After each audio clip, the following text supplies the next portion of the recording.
সকলোকে নমস্কাৰ জনাইছোঁ। আৰু এতিয়া হৈছে ৰাতিপুৱা 5টা আৰু মই উঠিছোঁ হাজবেণ্ডৰ কাৰণে নাস্তা বনাবলৈ। আৰু আজি ভাবিছোঁ নাস্তাত পোহা আৰু ৰাইতা দিম বুলি, আৰু সেইকাৰণে পোহা বনাবলৈ ৰেডি হৈ গ'লোঁ। আৰু সেইকাৰণে মই এতিয়া বনাই আছোঁ, আৰু আপোনালোকে চাই থাকক মই কেনেদৰে বনাওঁ।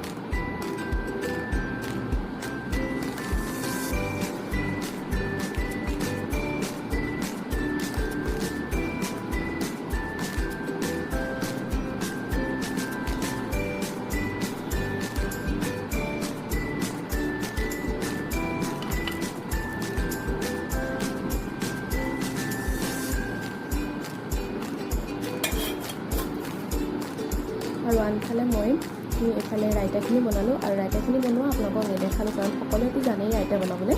সেইকাৰণে এইফালে ৰাইতা বনালোঁ আৰু মোৰ পোহা বনালোঁ, আৰু মোৰ এয়া বনোৱা হৈ গৈছে।